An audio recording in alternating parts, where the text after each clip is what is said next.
Hey YouTubers, this is RC here with RC67. It's been a little while since I've made a video on some cars I've put into the collection and really kind of showcased. I did a video the other day on some counterfeit stuff. Hopefully you guys got a chance to watch that. Today's video is going to be on a few things that I have picked up recently.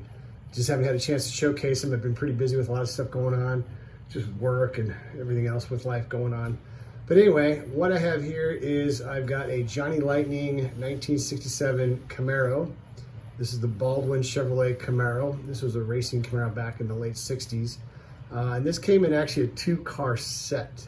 It was a 67 Camaro, which you see on the turnstile, as well as this 69 Camaro, which is the generation body style change. I think it was Gen 2 for that. The hoods on both cars do open up.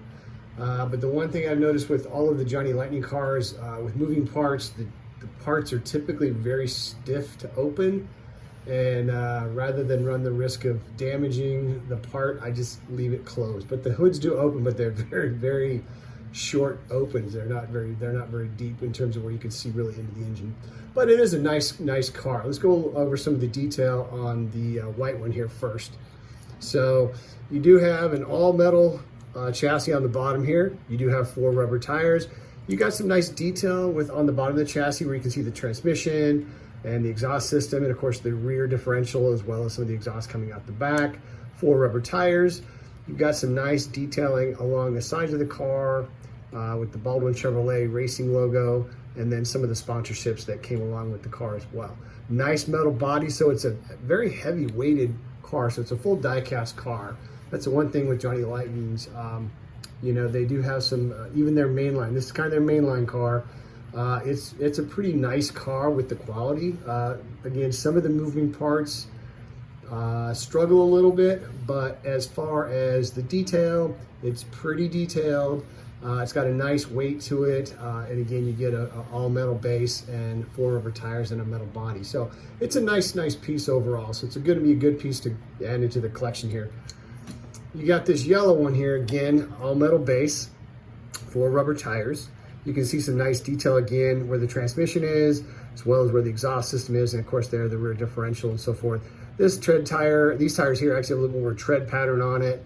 And the center cap trim rings were actually, those are actually accurate to the time of these cars coming out. So, and then of course you've got some nice venting in the left rear quarter panel here on the driver's side, as well as a nice black rally stripe going down the side of the car, along with the Camaro logo on the front left quarter panel there. And of course it's the exact same thing on the other side. Then you got some nice detail here on the back with a little spoiler, as well as the license plate saying 1969. So all in all, again, a nice piece adding into the collection. Not a lot of detail in the cockpit. It's just all black, but it's just, again, pretty basic stuff, but nice car for the time, and very, very good quality piece if you want to add some Johnny Lightnings into your collection. All right, so this car here, this is a 55 Bel Air Gasser Chevy. Now, this car, I had some pictures on my Instagram page. When I bought it, this was a mainline Hot Wheels, and it came with just the hard plastic tires on it. And I went ahead and took the wheels off of it, and I put on these 4 rubber tires with it, as well as a nice set of mag wheels. So it's got real rider tires on the back and the front there. And it actually is kind of a twin, I guess you could say, of the RLC model that I got about 2 weeks ago, that I had ordered about a year ago. It was on a pre-order, and I got that. And it's a good looking car too. It's a different color. I'll show you guys that here in a second. But I have a small collection of gassers I'm starting to put together. And so I started my collection of gassers here. So this is a 55. This again was the main line that I added some rubber tires on it.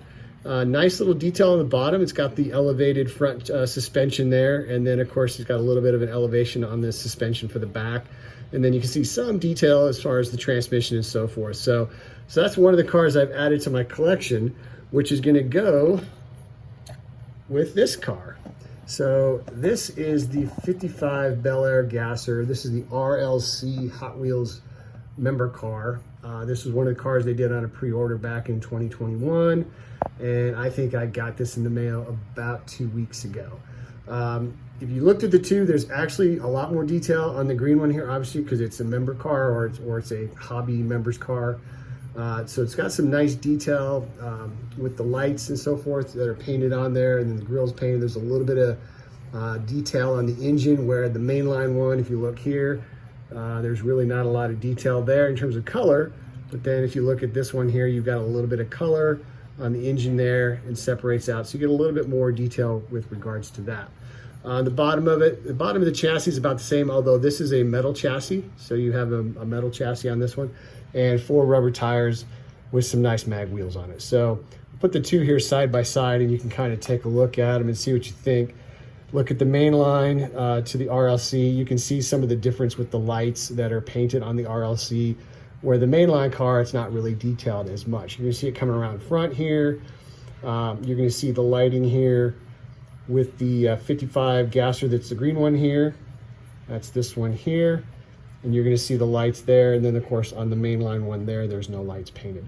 But all in all, I think they're both nice pieces, nice additions to the collection. I'm starting a small gasser collection, so this is where it's starting from. I'm actually working on a Corvette, and I've got a Mustang that I'll be finishing up here in about another week or so. But so those are some of the new ones I've got into the collection. Then my final piece of the night is kind of a very unusual piece for me. It is the 1973 Winnebago from the TV show The Walking Dead. And I actually got this from a patient of mine who gave it to me. He doesn't collect anything like this. I don't really collect anything like it either, but he gave it to me anyways. I figured, what the heck, put it in my collection there, but it's pretty cool. It's got the cracked window on the front. I think the mirror on the driver's side here is kind of bent in a little bit to kind of give it a look like it was attacked or something. But it kind of has a weathered look to it, which makes it kind of cool. So this will just be maybe just a piece I just kind of have off to the side for somewhere with maybe some trucks or something like that. But anyway, I just thought I would throw this up there and show you some additions into my collection here that are unique. So, but it actually is fairly detailed. I mean, if you look at the top of it, you can see the air conditioning units on the top. It looks like you've got a weather, maybe not a weather screen, but a TV antenna of some sort. There's a vent on the top there. I'm not sure what that is right there. I don't know what that is. And then of course, if you come around the front here, you've got your running lights across the front. You've got obviously your big Winnebago grill and your lights. Looks like you got some tow hooks or grab bars for some reason on the front there. I'm not sure what those are. And then your classic Winnebago logo. And then of course, all the windows down the side of a Winnebago. The screen there in the back, that actually right there, that is where your refrigerator would go. And then you got some, looks like storage doors here in the back. And then you got a ladder that would allow you to climb up to the top of the back of the RV and either store some stuff up there or maybe sit on top with a friend having a beer or something like that. So all in all, it's a pretty cool little piece. Again, don't collect a lot of campers, but it's kind of unique. So it'd be one of those pieces I'll find a place for it. So, but anyway, I hope all is well for everybody. Like, comment, or subscribe. This is RC with RC67 signing off. Y'all have a great night.